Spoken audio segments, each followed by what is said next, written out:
नमस्कार, मैं हूं आपके साथ यश शुक्ला और आप देख रहे हैं के न्यूज की खास पेशकश, जिसमें सबसे पहले हम बात करेंगे system fail train delay. Uttar Pradesh के गोंडा में गुरुवार को बड़ा ट्रेन हादसा हो गया। डिब्रूगढ़ एक्सप्रेस के कई डिब्बे बेपटरी हो गए, जिसमें 4 लोगों की मौत की पुष्टि हुई है। यूपी स्वास्थ्य मंत्री ब्रजेश पाठक ने की। हालांकि घायलों की संख्या की अभी पुष्टि नहीं हो पाई है। मामले पर उत्तर प्रदेश के सीएम योगी आदित्यनाथ ने अधिकारियों को हादसे वाली जगह पर पहुंचने के निर्देश जारी कर दिए हैं। वहीं मुख्यमंत्री योगी आदित्यनाथ ने रेल और अधिकारियों को हादसे स्थल पर पहुंचने के निर्देश जारी कर दिए। इस बीच रेलवे के आला अफसर घटनास्थल पर पहुंचे। शुरुआती जानकारी के मुताबिक कई डिब्बे पटरी से उतर गए। गोंडा के नजदीक एक्सप्रेस डिलेल हुई। बताया जा रहा है कि train number 15904 Chandigarh Dibrugarh express के कई डिब्बे गोंडा में पलट गए। गोंडा झलाई के बीच पिगौरा के पास यह हादसा हुआ। कितने लोग घायल हैं, इसकी कोई जानकारी अभी तक नहीं आई है। प्रशासन ने रेस्क्यू टीम गोंडा से रवाना की है। एसी के 4 कोच हादसे का शिकार बताए जा रहे हैं। रेल दुर्घटना पर सीएम योगी ने अपने मुख्य सचिव और डीजीपी से बात की है। साथ ही सीएम योगी ने अधिकारियों को तत्काल मौके पर पहुंचकर राहत कार्य में तेजी लाने के निर्देश जारी किए हैं। सीएम के निर्देश के बाद आसपास के जिलों के सभी अस्पताल, सीएससी, पीएससी को अलर्ट मोड पर रखा गया है। एसडीआरएफ की टीम को मौके पर पहुंचकर राहत कार्यों में तेजी लाने के निर्देश दिए गए हैं। रेलवे के मुताबिक चंडीगढ़ डिब्रूगढ़ एक्सप्रेस उत्तर प्रदेश के गोंडा के पास करीब 2:35 पर ट्रेन पटरी से उतरी थी। रेलवे एक्सीडेंट है, डीरेलमेंट हुआ है और इसमें 8 कोचेस जो हैं वो डिरेल हो गए हैं और अभी तक 4 लोगों की कैजुअलिटी की सूचना है। बाकी सभी को रेस्क्यू किया जा चुका है। हम लोग सारी एम्बुलेंसेज यहाँ पे उपलब्ध हो गई हैं और स्थानीय लोगों ने भी बहुत सहयोग किया है। कौन सी ट्रेन थी और कहाँ से? डिब्रूगढ़ एक्सप्रेस है ये, जिलाई मोतीगंज LC 248 के पास। इसमें जो घायल हुए हैं वो उनको उपचार के लिए निकाला जा चुका है।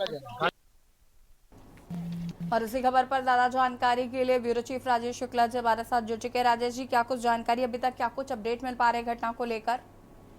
जी, आपको बताएं कि जनपद के जिला प्रशासन डीएम एसपी कमिश्नर डीआईजी मौके पर पहुंच करके राहत बचाव कार्य को तेजी कर दिया गया और जो कैजुअलिटी थी उनकी डेड बॉडियों को पोस्टमार्टम हाउस में निजी अस्पताल भेज दिया गया और जो घायल लोग हैं उनको समुचित व्यवस्था यानी एम्बुलेंस से लेकर के उनको अस्पताल पहुंचाकर इलाज की समुचित व्यवस्था की। अब आपकी बात है कि जो रेलवे का जो रेस्क्यू काम है, जो रेलवे के डिरेल हुए डिब्बे हैं, 4 एसी के डिब्बे हैं, जनरल डिब्बे, वो बहुत बुरी तरह से डिरेल हुए हैं। अभी उसके नीचे किसी भी यात्री के डिब्बे होने की आशंका हो सकती है, क्योंकि अभी तक रेलवे ने अपना जो रेलवे का रेस्क्यू के काम के बाद जो ट्रेन का डिब्बा डिरेल हुआ है उसको हटाने का रेल लाइन से अभी तक की कोई भी समुचित व्यवस्था नहीं हुआ।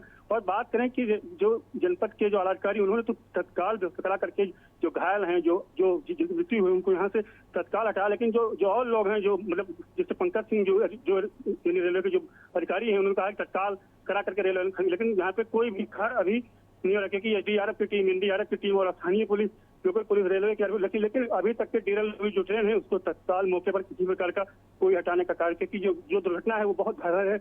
अभी इसके नीचे ही लोगों के दबे होने की आशंका हो सकती है। बिल्कुल, अगर हम घायलों की बात करें तो उनकी क्या कुछ स्थिति बनी हुई है? जी, घायलों की बात करें तो घायलों से जब बात की गई तो घायलों ने बताया कि समुचित इलाज की व्यवस्था जिला प्रशासन ने कराई और जिला प्रशासन ने उन लोगों को यहाँ से जो 30 किलोमीटर दूर जनपद का मुख्यालय है वहाँ पर जाने के लिए साधनों की व्यवस्था, बसों की व्यवस्था कराई है और जो घायल हैं उनके लिए एम्बुलेंस की समुचित मात्रा में व्यवस्था की गई। अभी तक के अधिकारियों का नजर लगा हुआ। अगर हम बात की जनपद के जिला अधिकारी की, पुलिस अधीक्षक की, अपर पुलिस अधीक्षक की, डीआईजी की, कमिश्नर, तो मौके पर सब लोग कैंपिंग कर रहे हैं और बैठ करके राहत बचाव कार्य को तेजी ला रहे हैं।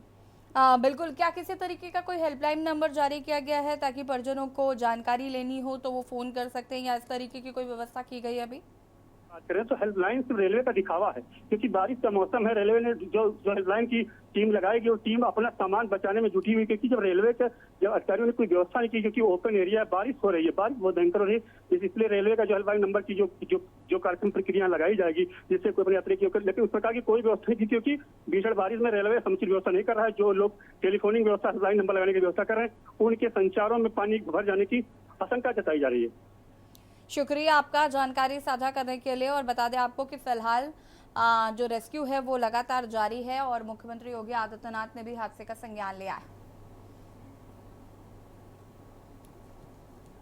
और अब बात करेंगे नीट मामला, सुप्रीम फैसला। नीट यूजी परीक्षा में हुई गड़बड़ियों को लेकर बड़ा आदेश देते हुए सुप्रीम कोर्ट ने कहा कि छात्रों के मार्क वेबसाइट पर अपलोड किया जाए। साथ ही एनटीए को निर्देश दिया है कि अंकों को अपलोड करते समय छात्रों की पहचान गुप्त रखी जाए।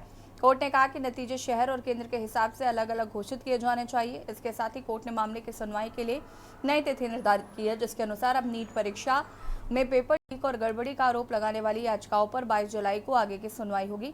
इससे पहले गुरुवार को मामले पर सुनवाई के दौरान परीक्षा में बड़ी गड़बड़ियों का आरोप लगाते हुए याचिकाकर्ताओं के वकील ने कहा था कि एनटीए द्वारा नीट यूजी परीक्षा आयोजित करने में प्रणालीगत विफलता है। को सुनने के बाद ऑनरेबल कोर्ट बिल्कुल कन्विंस है कि हाँ पेपर लीक हुआ है, बट ओनली क्वेश्चन इज कि पेपर लीक कब हुआ है। हमने कोर्ट को सेटिस्फाई करने की अपनी तरफ से पूरी कोशिश करी है और एविडेंस दिखाए हैं कि पेपर लीक हजारीबाग से 3 मई को हुआ था। वहीं पे पूरी टेम्परिंग हुई थी उसकी हजारीबाग सेंटर से, क्योंकि क्वेश्चन पेपर को ये एनटीए क्लेम करती है कि ये गार्डेड बॉडी व्हीकल्स के अंदर, जीपीएस इनेबल्ड व्हीकल्स के अंदर ट्रांसपोर्ट होते हैं, बट वहाँ पे क्वेश्चन पेपर ट्रांसपोर्ट हुए थे ई रिक्शा में विदाउट एनी गार्ड, और वो e rickshaw driver question paper को लेके एसबीआई बैंक जाने की जगह सीधा ओएसिस स्कूल हजारीबाग में पहुंचा था, जहां पे उसकी टेम्परिंग हुई थी। बाद में उसको ग्लू स्टिक से चिपका के वापस पैक किया गया था।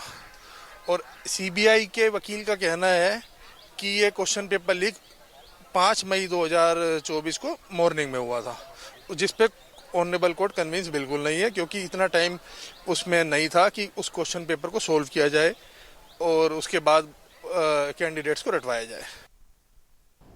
और इसी खबर पर ज्यादा जानकारी के लिए विशेष संवाददाता अखिलेश जी हमारे साथ जुड़ चुके हैं। अखिलेश जी, क्या कुछ जानकारी है? सुप्रीम कोर्ट ने आज इस पर भी टिप्पणी की है, साथ ही साथ उन्होंने कहा है कि शहर व केंद्र के हिसाब से नतीजे घोषित किए जाएं, छात्रों के नाम गुप्त रखे जाएं, साथ ही साथ अगली तिथि भी नियत की गई है अगली सुनवाई के लिए।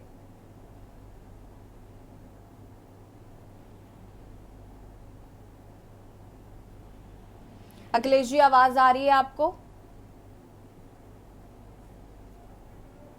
अखिलेश जी तक आवाज नहीं पहुंच पा रही। बता दें कि शहर व केंद्र के हिसाब से नतीजे घोषित हों, सुप्रीम कोर्ट ने कहा है।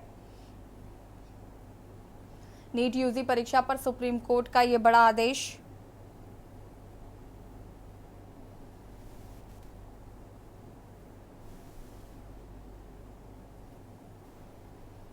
छात्रों की जानकारी सार्वजनिक न करने को कोर्ट द्वारा कहा गया है।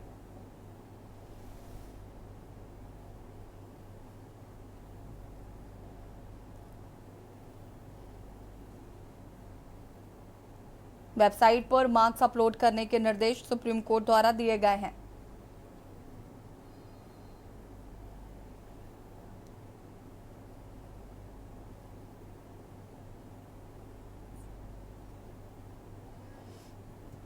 और इसी खबर पर ज्यादा जानकारी के लिए विशेष संवाददाता अखिलेश सिंह हमारे साथ जुड़ चुके हैं। अखिलेश जी, क्या कुछ जानकारी है? सुप्रीम कोर्ट ने आज इस पर टिप्पणी दी है। उन्होंने कहा है कि वेबसाइट पर मार्क्स अपलोड करो और साथ ही साथ छात्रों की जानकारी सार्वजनिक ना करने को भी कहा है।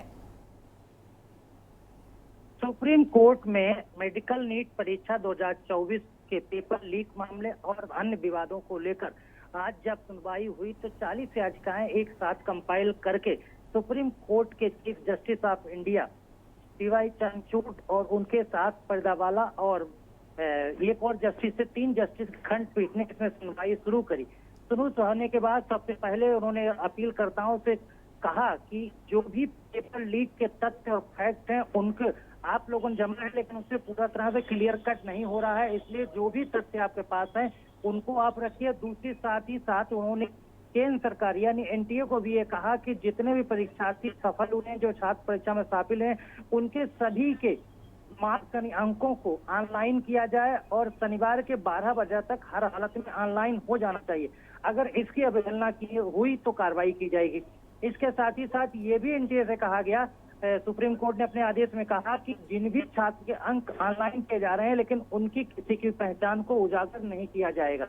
इसके साथ ही साथ ये भी कहा है कि सोमवार को 10 बजे एक बार फिर सुप्रीम कोर्ट एनटीए यानी पेपर लीक यूटी की परीक्षा पर फिर करेगा। नीट और यूजी मेडिकल परीक्षा पर जब सुनवाई होगी तो सोमवार को अंतिम आदेश यानी अंतिम फैसला सुप्रीम कोर्ट सुना कर सकता है कि पेपर लीक हुआ है या नहीं है। पेपर लीक हुआ है तो परीक्षा कैंसिल होगी या नहीं होगी। इसके साथ ही जो काउंसिल हो रही है उसको लेकर क्या होगा, बाकी जो शेड्यूल है उन चीजों को लेकर भी सुप्रीम कोर्ट सुनवाई की। इसके साथ ही साथ महाराष्ट्र से 2 छात्रों की तरफ से जो याचिका लगाई गई थी, उन्होंने पेपर्स को लेट से देने और समय कम मिलने को लेकर ये कहा था कि परीक्षा फिर से कराई जाए। तो उन छात्रों को लेकर सुप्रीम कोर्ट ने कहा, D Y Chandrachud chief justice of India ने कहा कि 2 छात्रों के लिए पूरी परीक्षा फिर से नहीं कराई जा सकती है, ये व्यवहारिक मामला नहीं है। बाकी आपके लिए देखेंगे कि आपका मैं मानवता के तौर पर आपके साथ हूं, लेकिन पूरी परीक्षा नहीं कराई जा सके। फिलहाल जो पेपर लीक का मामला है उसमें कहा गया कि बिहार और झारखंड 2 ऐसे क्षेत्र हैं जहां पर टेलीग्राम पर पेपर लीक करके डाला गया था, उसको लेकर उन्होंने संज्ञान लिया है। उस पर कहा है कि अब सोमवार को सारे तथ्यों के साथ याचिकाकर्ता आए और सारे तथ्य करें, उसके बाद हम कोई फैसला सुनाएंगे। तो ये सोमवार को जब सुनवाई होगी तो कोई अंतिम फैसला आने की पूरी उम्मीद है। ठीक है, शुक्रिया आपका जानकारी साझा करने के लिए। और बता दें आपको कि फिलहाल सुप्रीम कोर्ट ने इस पर टिप्पणी की है। नीट यूजी परीक्षा को लेकर सुप्रीम कोर्ट की सुप्रीम टिप्पणी आई है, जिस पर उन्होंने कहा कि वेबसाइट पर मार्क्स अपलोड किए जाएं, साथ ही साथ छात्रों की जानकारी सार्वजनिक न करने को भी कहा है।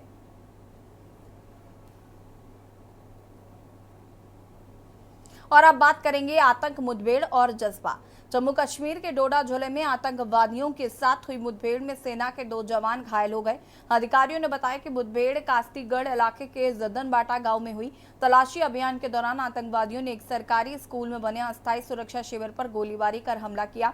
बता दें कि यहां आतंकवादियों सरकारी स्कूल को अपने छुपने का अड्डा बनाया हुआ था। सुरक्षा बलों ने जवाबी कार्रवाई की और दोनों पक्षों के बीच 1 घंटे से ज्यादा समय तक गोलीबारी जारी रही। अधिकारियों के मुताबिक आतंकवादियों की ओर से की गई गोलीबारी में सेना के 2 जवान मामूली रूप से घायल हो गए। उन्होंने बताया कि आतंकवादियों को खत्म करने की कोशिश जारी है। बता दें कि आतंकवादियों ने एक कैप्टन समेत सेना के 4 जवानों की हत्या कर दी थी, जिसके बाद देसा और आसपास के जंगलों में सर्च ऑपरेशन शुरू किया गया था।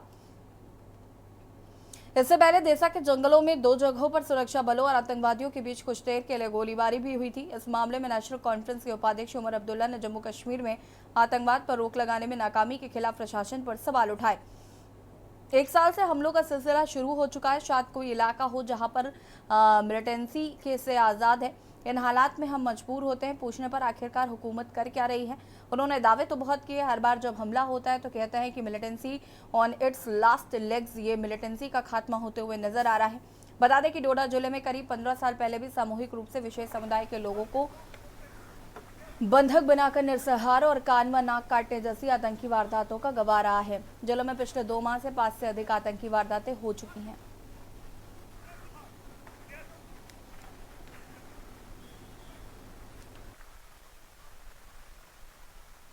पिछले 1 साल से लगातार हमलों का एक सिलसिला जम्मू में शुरू हो चुका है और शायद ही कोई इलाका जम्मू का जो है अब मिलिटेंसी से आज़ाद है। चाहे पीर पंचाल देखें, वहाँ पे भी लगातार हमले, चिनाब वादी देखें, वहाँ पे भी लगातार हमले, जम्मू, सांबा, कठुआ, इस बेल्ट में भी बीच बीच में हमले जो हैं देखने को मिले। और पिछले 1 साल में अगर हमारी इतला सही है तो 55 हमारे जो बहादुर सैनिक और सिक्योरिटी फोर्सेस के जो अफसर और जवान हैं वो मारे गए हैं। इन हालात में हम मजबूर होते हैं पूछने पे कि आखिरकार हुकूमत कर क्या रही है। उन्होंने दावे तो बहुत किए, हर बार जब हमला होता है तो कहते हैं कि militancy is on it's last legs. ये मिलिटेंसी का खात्मा होते हुए हमें नजर आ रहा है, लेकिन हमें नजर नहीं आता। और अब बात करेंगे सीबीआई का पंजा कड़ा शिकंजा। इनमें से 3 को पहले हिरासत में लिया गया था। एक मेडिकल स्टूडेंट आज खुद सीबीआई के सवालों का जवाब देने पहुंच गया। इन 4 के लैपटॉप और मोबाइल भी जब्त कर लिए गए हैं। इस पर बातचीत करेंगे, लेकिन उससे पहले हरियाणा के मुख्यमंत्री नायब सिंह सैनी क्या कुछ कह रहे हैं, सुन लेते हैं। 2-2 चेहरे यहाँ पर दिखाई देते हैं। हरियाणा के लोग अब समझ रहे हैं ऐसे लोगों को कि कौन 2-2 चेहरे लगा करके घूम रहा है, और उसका जवाब भी देंगे, क्योंकि इस पानी की हमारे किसान को आवश्यकता है। पानी मिलना चाहिए और हमारा सभी लोग इसके ऊपर एक मत है। परंतु हम उनसे भी बार बार ये कह रहे हैं कि ये पानी अवश्य दें। 10 साल का हिसाब मांग रहे हैं आपसे दीपेंद्र हुड्डा, आपकी सरकार से। मैंने कल 11 क्वेश्चन किए, आगे और करूंगा, उनका उत्तर दें वो। मैंने 11 सवाल किए हैं, वो 11 सवालों का उत्तर तो दें पहले, कहीं तो दें, गांव में दें, घर में बैठ के दें, कहीं होटल में बैठ कर दें तो कहीं ना कहीं। महिलाओं के साथ बैठकर महिलाओं के बीच में बैठे दीपेंद्र हुड्डा आज जींद में खाना खाया, कह रहा कि आपका एहसान नहीं भूलूंगा मैं आज। नहीं, देखिए ऐसे बैठने से कुछ नहीं होता, उनको अपना कार्यकाल ध्यान करना चाहिए कि किस प्रकार के अत्याचार उनके शासन के अंदर हुए हैं, किस प्रकार का वो शासन तंत्र रहा है। FIR दर्ज नहीं होती थी, अब रोटी खाने का क्या फायदा जब चिड़िया चुग गई खेत। निर्देश देके गए हैं चुनावों के लिए, अमित शाह आए थे, कुछ बड़ा निर्देश देकर गए। हाँ, देखिए आदरणीय अमित शाह जी ने कहा है कि जो कांग्रेस एक भ्रामक प्रचार कर रही है, हिसाब मांगो, हम हिसाब गांव-गांव के अंदर जाकर के देंगे, हर पंचायत के अंदर हिसाब देंगे, वो भी दें। मैंने 11 क्वेश्चन किए हैं, वो 11 का उत्तर दे, फिर मैं आगे और क्वेश्चन पूछूंगा। अग्निवीर को लेकर आप लोगों को या तमाम युवकों को समझाने नहीं समझ रहे हैं, विपक्ष नहीं समझ रहा, कांग्रेस के समझ में नहीं आ रही है, और वो अब 2024 का जो चुनाव है इसके बाद इनके भी समझ में आ जाएगी।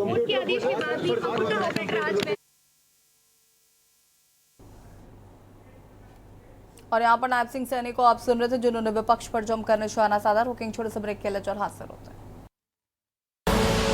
आप देख रहे हैं के न्यूज, खबरों का सारथी।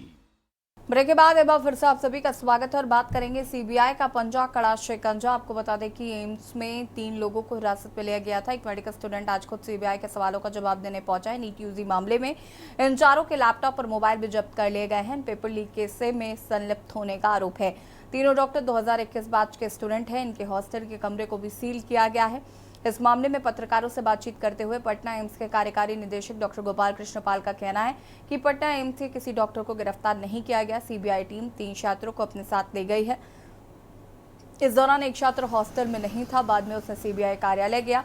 हमें जो जानकारी मिली उसके अनुसार कुल 4 छात्र सीबीआई के पास हैं। बता दें कि सीबीआई ने इस केस में 2 दिन पहले ही नीट के पेपर को चुराने के आरोप में पंकज कुमार को पटना से गिरफ्तार किया था। वहीं इसके साथ ही राजू को हजारीबाग से पकड़ा था। सूत्रों का कहना है कि पंकज और राजू से पूछताछ के आधार पर सीबीआई को कई अहम सुराग हाथ लगे हैं। बताया जा रहा है कि पंकज कुमार ने ही एनटीए द्वारा भेजे एनटीए के प्रश्न पत्र को चुराया था। इसके बाद इसी पेपर को आगे भेजा गया था और यही पेपर वायरल हुआ था।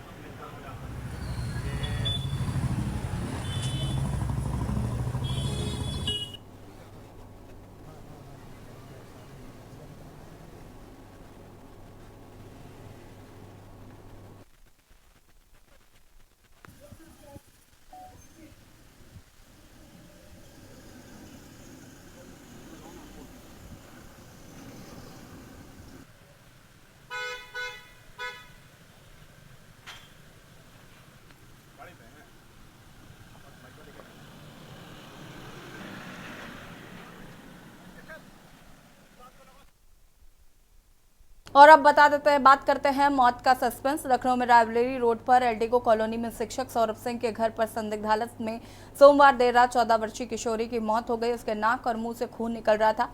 किशोरी उन्नाव जिले के औराज क्षेत्र की रहने वाली थी। शिक्षक के घर पर रहकर झाड़ू पोछा का काम करती थी। किशोरी के परिवारजन ने सौरभ सिंह पर दरिंदगी के बाद हत्या का आरोप लगाया है। पोस्टमार्टम में सिर में गंभीर चोट आने से किशोरी की मौत होने की पुष्टि हुई है।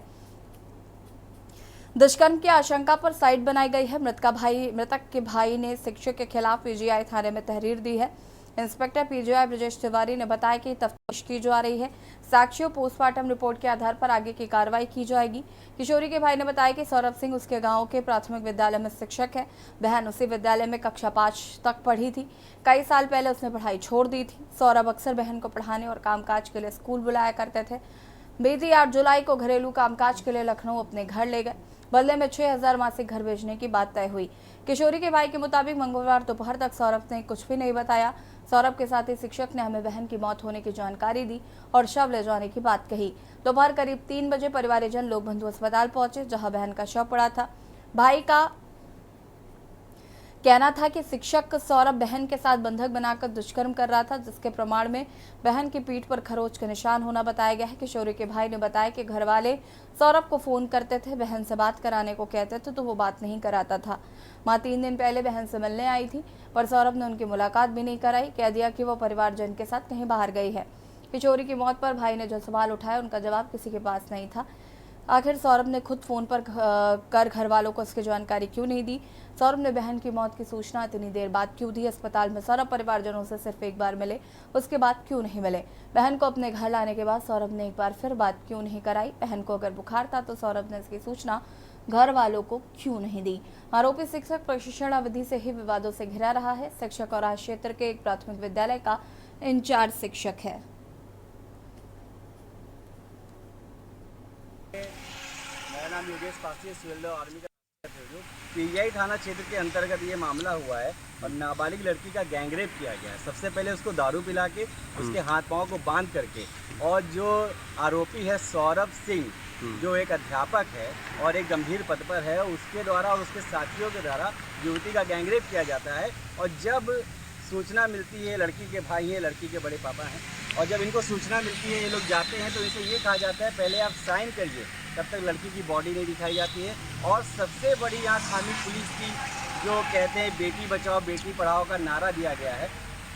आरोपी को चौकी पे बुलाया गया, अब देखिए, और चौकी पे बुलाने के बाद आरोपी को वहीं से छोड़ दिया गया है और वहाँ से आरोपी फरार है। और अभी मैं उसको फ़ोन मिला चुका हूँ, उसके दोनों नंबरों पे, उसका फ़ोन बंद है और अब पुलिस कह रही है कि अब वो फरार है, अब हम क्या करें। SHO साहब से बात हुई, ये मेरा भाई सूरज पासी इलाका आर्मी के राष्ट्रीय अध्यक्ष है, हमारी दोनों लोगों की बात हुई। SHO साहब कह रहे हैं मुहर्रम की ड्यूटी पर है और आप सवेरे आइए, शाम को PM रिपोर्ट आएगी, उसके बाद देखा जाएगा। तो ये रवैया है, ये रवैया पीजीआई थाने का है, जो लखनऊ जनपद के शहर में, सिटी में है। और ये कहा जा रहा है आप जाँच ट्रांसफ़र कराइए उन्नाव में।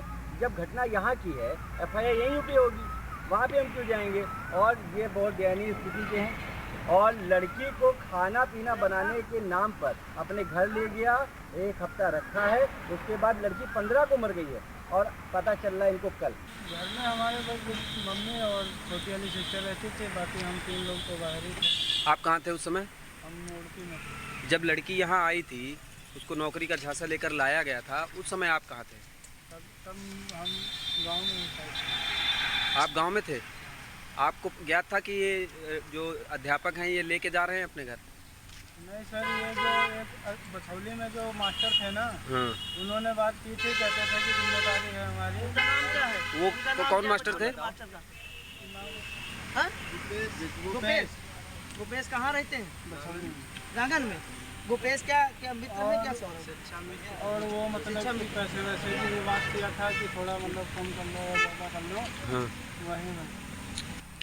आरोपी ये सौरभ सिंह था, बैठा था वहाँ? हाँ, पुलिस उसके संग थी वहाँ, पुलिस में चौकी में पहले से बैठा था जब हम लोग गए हैं। अच्छा। तो हम लोग पूछा कि हमारी लड़की दिखाइए कहाँ है, तो कहा लड़की जब तक तुम लोग लिखा पढ़ी नहीं करोगे तब तक नहीं दिखाओगे। कौन कह रहा था आपसे? वो दरोगा वही का कह रहा था, चौकी का। और क्या कह रहे थे आपसे? हम लोग, वो एक आदमी हमारे संग थे, वो पकड़ने दौड़े, मारने दौड़े, कि अलग इसको ले चले गए अपनी गाड़ी में घर। तो वो लोग कहा ये हमारे कानून में है, ये कुछ नहीं कर सकते हो तुम लोग। तो सौरभ को अभी भी बिठा कर रखा है या छोड़ दिया गया? अब वो जाने चौकी वाले। और इसी खबर पर ज्यादा जानकारी के लिए विशेष संवाददाता अरुण अवस्थी हमारे साथ जुड़ चुके हैं। अरुण जी, क्या कुछ अपडेट है फिलहाल? जिसमें 2021 तक जिस शिष्या को पढ़ाया था, कक्षा 5 तक की शिक्षा दी थी, उसी शिष्या के साथ में उसने रिश्ता कलंकित किया है। और ये कहीं ना कहीं कहा जा सकता है जो गुरु शिष्य के बीच का रिश्ता होता है वो कलंकित हुआ इस पूरी घटना के बाद में। इस मामले में जो शिक्षक पर आरोप है वो ये आरोप है कि ये 8 तारीख को गांव से उसकी मां को 6,000 रुपए महीने देने के वादे के साथ अपने घर पे काम कराने के लिए उस बच्ची को लेके जाता है जिसकी उम्र 14 साल होती है और घर में रखता है अपने। और जब से लेके गया था उसके बाद से उसने परिजनों से उस बच्ची की बात नहीं कराई।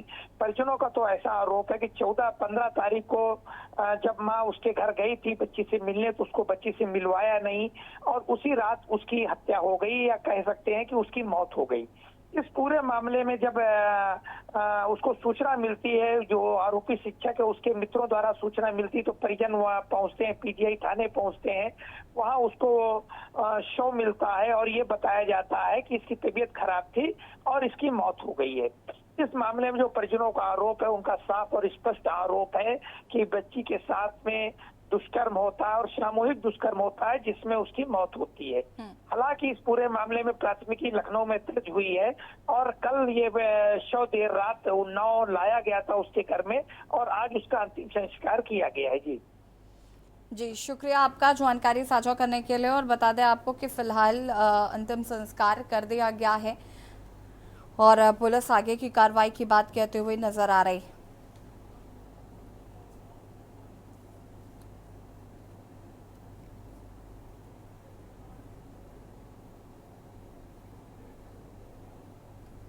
और अब बात करेंगे मॉनसून ऑफर 100 लाओ सरकार बनाओ। उत्तर प्रदेश बीजेपी में दरार की अटकलों के बीच सपा अध्यक्ष अखिलेश यादव ने भाजपा में राजनीतिक चर्चाओं के बीच सोशल मीडिया प्लेटफॉर्म एक्स पर कहा कि मॉनसून ऑफर है 100 लाओ और सरकार बनाओ, जो इस वक्त राजनीतिक गलियारों में चर्चा का विषय बना हुआ है। बता दें कि इस पोस्ट से बीजेपी विधायकों से राज्य में नई सरकार बनाने के लिए पाला बदलने को कहा गया है। हर तरफ हलचल मची हुई है। इतना ही नहीं, मुख्यमंत्री बनने के लिए सपा समर्थन भी देगी, ऐसा उन्होंने ऐलान किया है। बता दें कि इसे उप मुख्यमंत्री केशव प्रसाद मौर्य से जोड़कर देखा जा रहा है। इसके साथ ही तरह तरह की राजनीतिक चर्चाओं के बीच दिल्ली से केशव के लखनऊ लौटने पर अखिलेश ने कटाक्ष भी किया, लौट के बुद्धू घर को आए।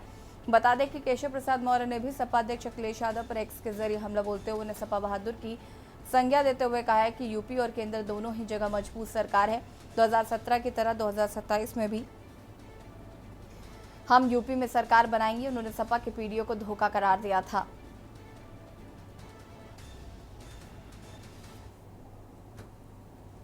और खास पेशकश में फिलहाल इतना ही। देखते रहिए के न्यूज़ इंडिया। नमस्कार। आप देख रहे हैं के न्यूज़, खबरों का सारथी।